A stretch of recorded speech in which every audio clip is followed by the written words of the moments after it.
Hey guys, welcome to the channel and thank you for watching. I hope you all doing good. Chelsea let us down the other day on Boxing Day. We lost at home against our noisy neighbor Fulham, but I'm not gonna let you down. I'll be always there for you to provide you some entertainment.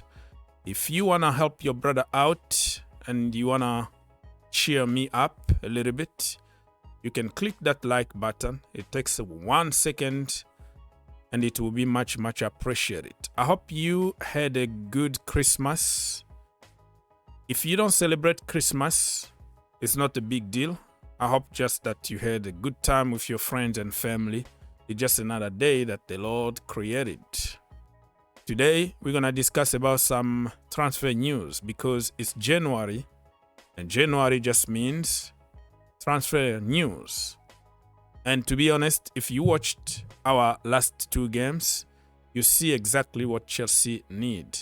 We need to reinforce the team, and there have been a lot of links here and there, and that's what we're gonna discuss about. We're gonna start by Lautaro Martinez to Chelsea, and apparently Chelsea are willing to offer Benoit Badiashile, Carney Chukwuemeka, Mikhailo Mudryk in order to make the deal happen. You believe on whatever you want to believe, but that doesn't sound good to me. 3 very good players just to get 1 player. How much he's going to cost Lautaro Martinez? This is not the first time that Chelsea been linked with Martinez. He's been linked with us for years, since like 2019. Every single year, we're gonna sign Lautaro Martinez, this and that. Now, let's use a little bit of common sense here. Lautaro Martinez is not a target man striker. He's a second striker. He does very well in 2 in front system. Lautaro Martinez with Romelu Lukaku, he was unstoppable. Lautaro Martinez with Marcus Thuram is out of this world this season. If you put him as a lone striker, he struggle. So, it's not about the name, it's about the profile. Do Chelsea need a profile like him? I don't think so. We are struggling now with so many players with the same profile in the same position. This is what I said about Joao Felix. He's my boy. I wanted to keep him when he came for the first time on loan at Chelsea. But the second time that we spent 50 million to bring him at Chelsea, did we really need him? But of course, because of vibes, feel-good factor, we just were so happy to bring him. Look at him today. Very frustrated, very moody. He's not feeling good because he doesn't play games. But we knew it. We knew that we don't need another number 10, number 8. He's not a winger. You can adapt him from another position. But your position is your position. Your natural position is your natural position. Even though you can switch and play other positions, it doesn't give you the same quality as playing from your natural position.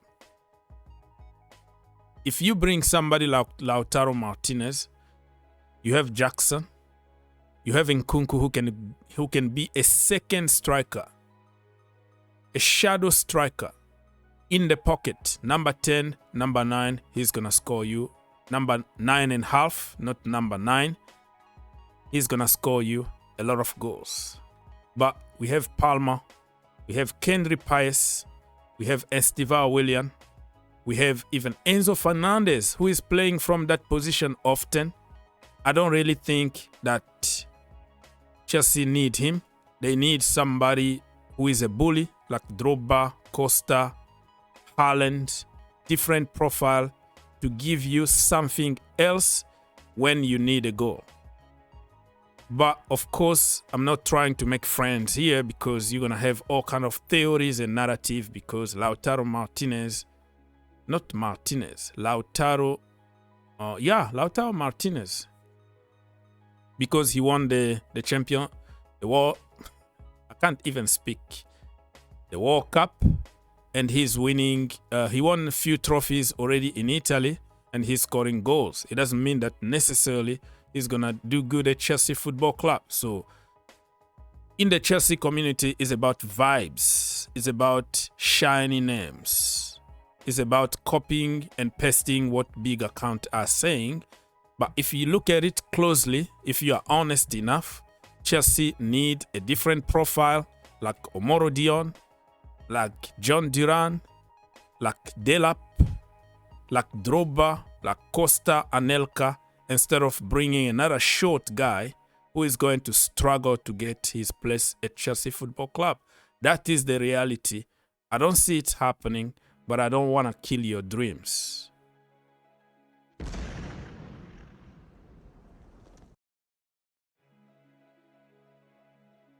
This morning, they released the second part of Enzo Maresca press conference because it was recorded yesterday and it was kept to release this morning. And he talked about Noni Madueke technical issues and he's not working good in training.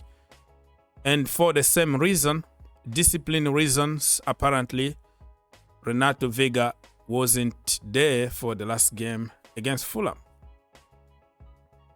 People are making all kinds of theories and narrative on social media. The problem is, Noni Madueke, every time he does one little things, people point fingers. And when he does big things, 99% of the time, people don't give him credit that he deserves. So, just Maresca is accusing him of being lazy. I haven't seen any laziness in a normal game. Probably in training, he doesn't train good. But Eden Hazard and Ronaldinho never train good either. But on the match day, they were performing and delivering. I would prefer somebody who is delivering in real games than somebody who is doing good in training and not doing anything in real games. Against Fulham, we saw that we needed somebody like Noni Madueke to offer you something else. We saw also that we needed a little bit of size and speed. Renato Vega could have replaced, for example, Tosin, who was really, really bad. He doesn't have the pace. He doesn't really run. Probably he was going to help one way or another. And I know that discipline is very important. Listen to your coach. But Maresca need to balance things. Because if you are too harsh, you are too pushy to players, you're gonna lose your dressing room. With today's generation, you have to negotiate and find a common ground. As long as you give me more than 80% of what I'm asking, you are in the team.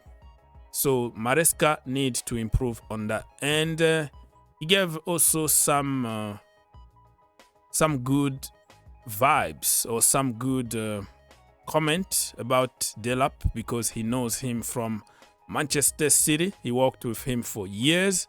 They won things together. So this deal could happen.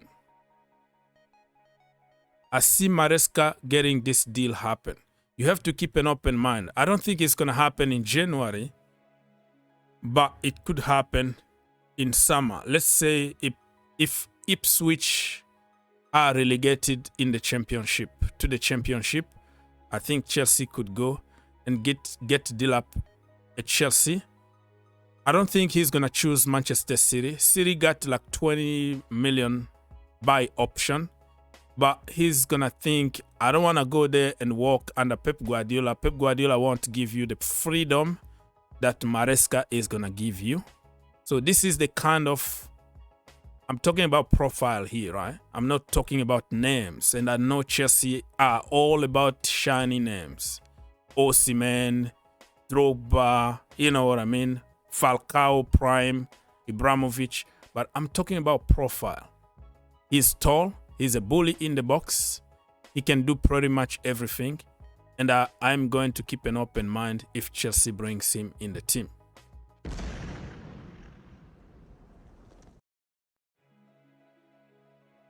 let's move on very quickly and talk a little bit more about Noni Madueke. Madueke has had 3 strikes by Maresca this season. One in August about training, another before the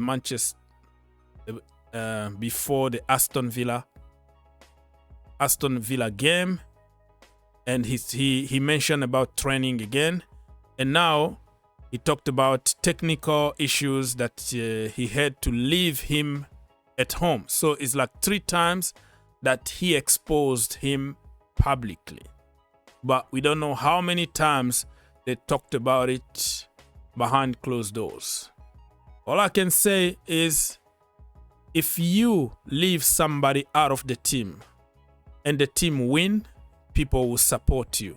But if you continue to be very tough love toward players and you start losing games, like now in 2 games, we dropped 4 points, people are going to start asking you questions. You need to give these players a little bit of freedom and compromise on something. It doesn't have to be your way or no way. You have to find a common ground somewhere. I don't think Noni Madueke is always that bad.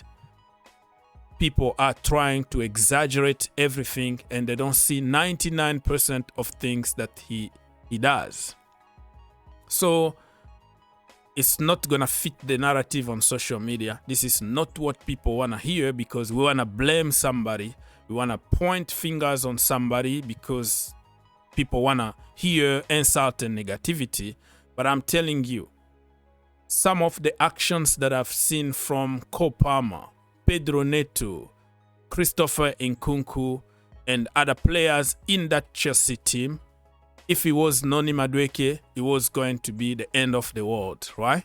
And nobody mentioned his defensive work, his off-the-ball work. Everything that he does is just like people waiting for that moment to point fingers and blame him. And that is the new generation that we are living in. But if you are honest enough with yourself and with your God, and then you know that it's not that black or white. So many people really been getting on Noni Madueke this morning, which I don't really understand, but it's bandwagon. It takes one popular guy on social media to put something against somebody and everybody is gonna copy paste. But if you go back and you start checking point by point, fact checking, you see that it's not that black or white. If you enjoyed the video, make sure you subscribe. If you really like the video, make sure you subscribe and turn on your notification. For more videos, click here, and to subscribe, click here. What are you waiting for? Subscribe now. You?